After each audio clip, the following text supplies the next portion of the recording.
따랐더니만 살 텐데 그 기회를 다 스스로 120년 동안 거부했던 사람들, 오히려 그 말을 전하는 노아를 미쳤다고 하고 광신자라고 그러고, 그리고 조롱했던 사람들은 다 심판받아 죽었던 것입니다.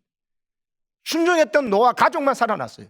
여러분들 말씀, 배선자가 배주 옆에 8팔자 입구자잖아요. 8명의 사람 입. 정확하게 성경에 말하는 노아와 노아 부인과 셈, 함, 야벳과 며느리 셋 해서 8명이 노아 방주 이야기가, 이 갑골 문자, 여러분 표의 문자인 뜻을 말하는 한자에 그대로 기록되어 있죠. 역사적 사실이라는 것이죠. 사랑하는 여러분, 노아의 때와 같이 사람들처럼 살면 안 됩니다. 오늘 성경 뭐라고 해서 노아의 때 어떻게 했어요? 사람들이 먹고 마시고 장가들고 시집가더니 홍수가 났을 때 다 멸망해버렸다고. 여러분, 이 이야기를 오해는 하지 마세요. 먹고 마시고 시집 장가가는 것이 심판받는 일인가? 그 말이 아니에요. 먹는 거, 사랑하는 가족들이 여러분 모여서 오손도손 이야기 나누면서 맛있는 음식 먹는 거, 그거 진짜 행복 아닙니까? 저는 모이면 사람 먹잖아요. 가운데도 맛있는 걸 먹으면서. 그것도 사랑하는 사람과 가족끼리 먹는 것은 하나님 주는 복이고 누리는 거예요. 근데 그게 전부라면 문제가 되는 거예요. 마시는 것도 맛있는 거 마셔야죠. 또 시집가고 장가는 거, 아이를 잘 길러서 성숙하게 해서 결혼을 시키고서 시집가고 장가보는 거, 이건 너무 중요한 겁니다. 근데 그것이 전부인 인생은 멸망하는 인생이에요. 왜? 시집가고 장가가는 이유가 뭐고 먹고 마시는 이유가 뭐냐는 거예요. 그것은 하나님 나라를 준비해야 되는 겁니다. 주실 하나님 나라를 아무 준비 없이 먹고 마시는 거, 그게 죄가 되는 거예요. 시집가고 장가가는 것이 전부 있는 그리스도인은 그리스도인이 아닙니다. 천국 가기 위해서, 천국 갈 사람을 더 이제 많이 만들기 위해서 시집가고 장가 가정을 이루는 거예요. 먹고 마시는 이유가 하나님 나라, 시집 장가 가는 이유가, 자녀를 낳는 이유가, 자녀를 인류대학 보내가지고 좋은 연봉 받으라고 교육시킨 게 아니라니까요. 그래가지고 지옥 가면 뭐합니까? 집에 가서 나중에 가서 어머니 아버지 어떻게 제일 중요한 신앙을 안 가르치고 계속 학원과 또 인류대학만 이야기하고 과외만 시키고 하더니만 대학은 들어가고 원하는 대학은 들어가고 뭐 원하는 회사는 가고 결혼은 좋은 결혼했지만 신앙 다 잃어버렸는데 지옥 왔는데 어머니 아버지 제일 중요한 신앙을 왜 안 가르쳐 주셨어? 이러면 뭐 할 거예요? 그건 실패자예요. 제일 중요한 것은요, 인류대학이 아니고 고액 연봉 회사 들어가는 것이 아니에요. 좋은 결혼하고 좋은 집 사고 차 사는 게 아니라니까요. 그게 노아의 때 사람 멸망했던 사람의 라이프 스타일이에요. 먹고 마시고 시집가고 장가가는 거, 그게 전부가 아닙니다. 그것은 무엇을 위해 하게 되냐? 여러분, 하나님을 잘 섬기고, 그리고 이웃을, 하나님 사랑하는 사람 이웃을 잘 사랑하게 되어 있거든요. 하나님께 받은 사랑 가지고 이웃을 사랑하며 살면서 이 땅의 천국의 삶을 연습하다가 죽어서는 진짜 본향인 천국 가서 영원히 사는 것이 복인 줄로 믿습니다. 이걸 위해서 먹고 마시고 시집가고 장가가야 돼요. 근데 시집가고 장가가고 먹고 마시는 것이 전부인 인생은 멸망한다 이 말이에요. 그게 노아의 때 사람들의 삶이다. 노아는 달랐다. 왜? 노아는 먹고 마시고 시집가고 장가가는 게 전부가 아니었거든. 뭡니까? 방주를 짓자, 방주. 지금 말하면 방주는, 구원의 방주는 교회입니다. 교회. 교회를 짓는 거예요. 건물만 짓는 게 아닙니다. 교회를 교회되게 하기 위해 짓는 거예요. 교회를 교회되게 하는 것은 예배입니다. 하나님 뜻이 뭡니까? 만민이 와서 여기서 기도하는 집이 되게 하라. 교회에 와서 하나님 앞에 기도하는 사람, 무슨 기도합니까? 내 아들 딸들 잘 되게 하시고 잘 먹고 잘 살고 건강하게 해주시고, 이건 세상 사람들도 하는 거예요. 하나님의 나라를 구해야 된다니까요. 모두 이렇게 살다가는 지옥 갈 건데, 하나님 노아처럼 예수를 잘 믿고 하나님 잘 믿어가지고 하나님께서 복 주시는 이 복을 누려서 하나님 모르는 사람 하나님을 알게 해 주시옵소서. 주기도문 가르치는 내용이 그거예요. 주기도. 하나님의 이름이 거룩히 받고 뜻이 하늘에서 이룬 것처럼 땅에서 이루어지도록 하나님 뜻, 모든 사람이 구원받는 거예요. 여러분 온 가족이 구원받는 게 하나님 뜻이라니까요. 나만 구원받고 여러분 부모님이나 남편이나 아내나 자식이 구원 못 받으면 그 하나님 슬퍼하신 거예요. 하나님이 기뻐하는 건 여러분 온 가족이 구원받는 거예요. 여러분이 아는 직장에 있는 사랑하는 후배나 고마운 동료나 존경하는 상사가 여러분 때문에 구원받는 것이 하나님의 뜻인 거예요. 이 일에 무관심한 그리스도인과 교회는 타락한 거예요. 세속화된 거예요. 변질된 거예요. 맛이 간 거예요. 맛을 잃은 소금인 겁니다. 너희는 세상의 소금이라 그랬잖아요. 소금은요 얼마나 귀합니까? 소금 맛없는데 소금요 맛이 돌아오기도 하고, 여러분 부패하고 썩어간데도 소금 있으면 안 썩잖아요. 우리가 그런 존재라는 겁니다. 근데 그 소금이 맛을 잃어버리면 어떻게?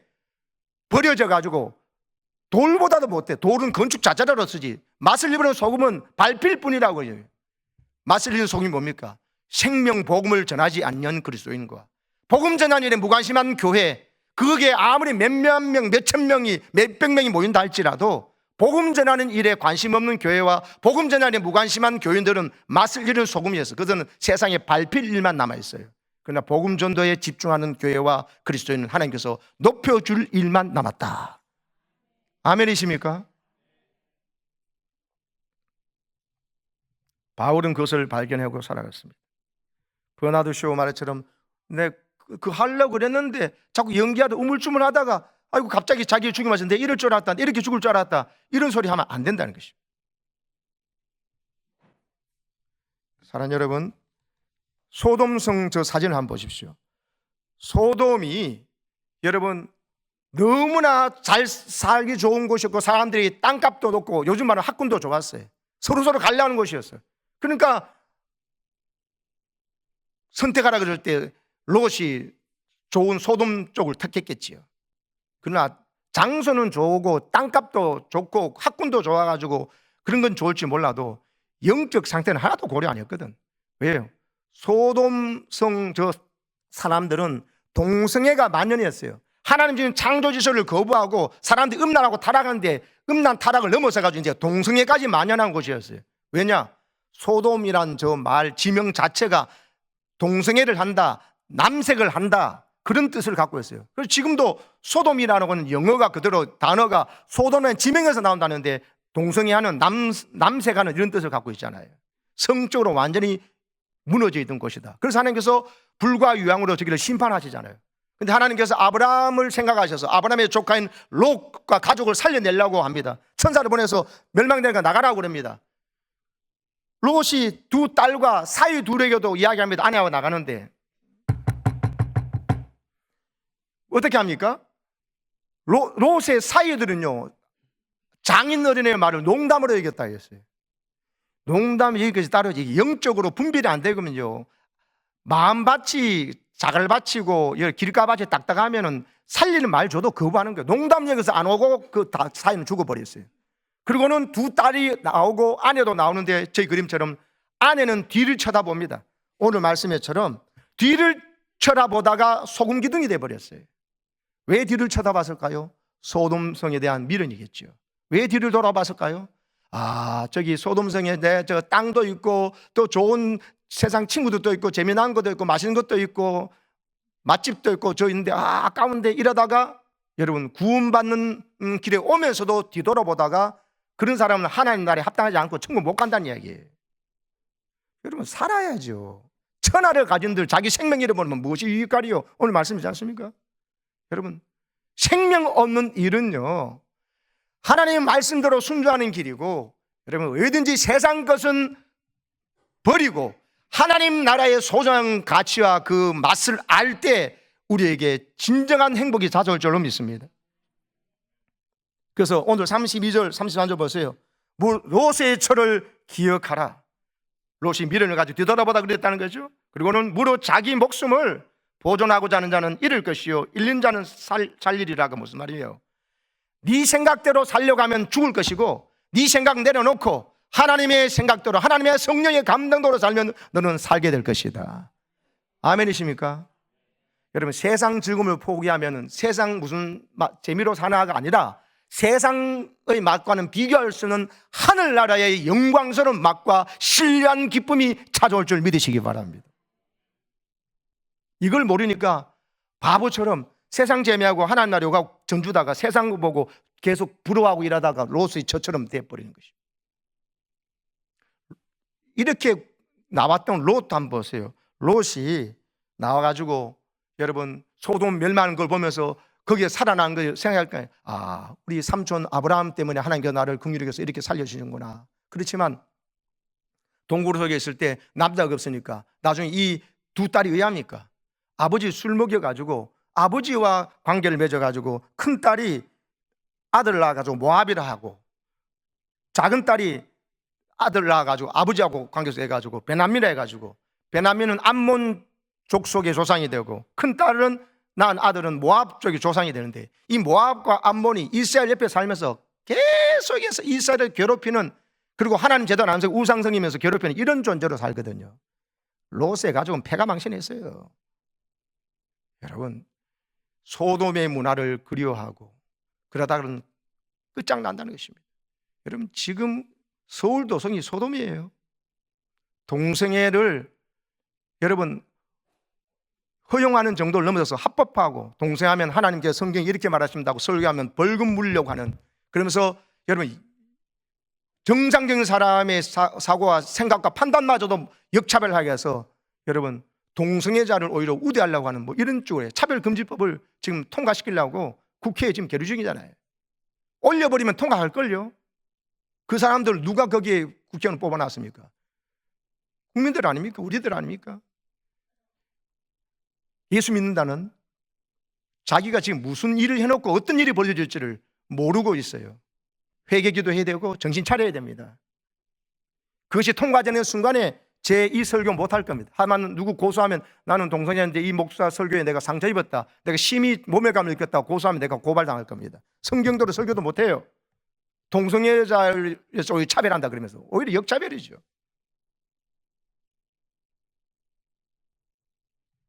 성적으로 너 음나라에 있고, 그리고 여러분 우리가 낸 세금 가지고 몇 억을 들어가서 계속 퀴어 축제하도록 하고 말이죠. 영국 교회 대표자가 와가지고 우리 영국이 동성애 차별금지법을 통과시켰다가 우리나라 영국교회가 다 망했습니다. 한국교회는 여기에서 속지 말라고 얼마나 이야기했습니까? 하나도 안 듣고 말이지. 통과되는 순간에 벌써 그런 질이, 대법원에 지난번에 의료보험 하는 걸 남자 두 사람이 결혼 관계가 아니고 동성애한 사람인데 그걸 벌써 의료보험을 허용하는 것이 지난달인가 판례가 하나 나와버려서 앞으로 이건 그렇게 갈 가능성이 상당히 농후해졌습니다. 정신 차려야 됩니다. 사랑하는 여러분, 소돔과 고모라에 있는 사람들처럼 살지 않기를 축복합니다. 롯의 가족처럼 살지 않기를 축복합니다. 더구나 롯의 처처럼 살아서는 절대로 안 되고요. 우리는 아브라함처럼 살아야 될 줄로 믿습니다. 저 인공위성에서 찍은 사진을 한번 보십시오. 2014년 찍은 사진이에요. 국제우주정거장에서 촬영한 한반도 사진인데 저 보세요. 아시겠죠? 남한은 저 서울 쪽에서 빛이 반짝반짝, 저녁에 뭐 불야성이에요. 불을 딱 써. 전력에 뭐 걱정이 없는 거예요. 근데 저 북한 보세요. 지도가 끊긴 것 같죠? 저 북한 지도를 아시잖아요. 평양에 불 한 번 있고 남단은 아무도 없어요. 북한의 전력난이 얼마나 심각한지를 보여주는 사진이에요. 뭐 빼박 증거죠. 5년 뒤에 2019년에 사진 찍은 것도 똑같습니다. 한번 보십시오. 옆에 중국이나 또 일본에 보십시오. 밤에 여러분 불야성을 이룹니다. 전력이 문제가 없어요. 근데 저 북한은요 깜깜천지예요. 저만큼 전기가 없어가지고 국민들에게 전기도 제대로 공급하지 못하는 빈곤의 나라가 되어 있고 저주받는 땅이 되어 있다는 것입니다. 왜요? 하나님 없다는 공산주의 사상을 가지고 퍼뜨리고 계속 아직도 사람들을 속이면서 여러분 그 받는 모든 자원을 가지고 백성들에게 먹이 살지 않고 핵 개발 안 되면서 가지고 하니까는 저렇게 가난해지고 비만 조금만 오면 난리가 나가지고 여러분 하지 않습니까? 근데 북한은 그렇게 잘못된 이념에 미쳤고요. 남한은요. 남한은 저렇게 잘 사는 나라가 되었다는 거잖아요. 잘 살고 있습니까 지금? 정신 차려야 됩니다. 남한은 저 불야성을 이루는 가운데서 음란과 타락의 무슨 죄악의 밤을 밝히고 있어요. 남한은 썩었어요. 북한은 미쳤고. 그게 북한에서 내온 사람들이 진단 아닙니까? 이렇게 왜 어떻게 잘 살게 되었습니까? 원래 북한이 우리 남한보다 훨씬 더 잘 살았는데 모든 수력발전소, 공급발전 자원들이 다 있었는데 어떻게 이렇게 됐습니까? 남한에서 여러분 하나님 앞에 새벽기도 드리고 예배 드리고 그리고 어떻게 했어요? 세계 선교의 제일 앞장서는 나라가 될 때 하나님께서 우리나라를 이렇게 복을 준 줄로 믿습니다. 하나님께서 복음 전하는 나라가 되게 하니까 이렇게 복을 주셨다는. 그럼 지금은 어떻게 하냐? 복음 전하는 것은 생각도 안 하고 뭐합니까? 음란하고 타락한 나라가 되어버리고 성을 낮에도 주고 팔고 사고 이제는 마약까지도 여러분 위험스럽게 우리나라를 통해서 여러분 퍼지는 청소년들 마약이 심각한 상황까지 이르러 와버렸습니다. 사랑하는 여러분, 정신을 차리고 먼저 복음을 전한 일에 올인하시기를 축복합니다. 하나님께서 가장 가치 있게 여기시는 생명 살리는 일에 집중하셔서 이번 기간 동안에 가족을 전도하기 위해서 최선을 다해 보시기 바랍니다. 여러분이 친하고 정말 정을 나누는 사람 이름을 부르면서 기도하시고 하셔서 이번에 꼭 승리하시기를 축복합니다. 주님 앞에 섰을 때 주님 두 가지 물으십니다. 너 세상에서 뭐 하다 왔느냐? 시집 가고 장가가고 집 사고 팔고 뭐 그러다 왔는데요. 그러면 롯의 때와 소돔 노아의 때와 같이 살던 사람과 같습니다. 너 혼자 왔느냐? 너 혼자만 예수 믿고 왔냐? 네 배우자는, 네 자녀는, 부모는 했을 때 대답할 말이 없으면 여러분 우리 주님 앞에 서지 못합니다. 여러분 주님 왔을 때 주님 너 세상에서 뭐 하다 왔느냐? 예, 주님 구원받은 은혜를 가지고 열심히 노아처럼 구원의 방주를 짓다 교회를 짓고 교회를 교회되게 하기 위해서 열심히 하다 왔습니다. 너 혼자 왔냐? 어떻게 혼자 하겠습니까? 제가 구원한 제 남편을 보십시오. 어머니를 보십시오. 자녀를 보십시오. 우리 여러분 친척을 보라고 친구를 함께 왔습니다 하고 대답할 수 있기를 축복합니다.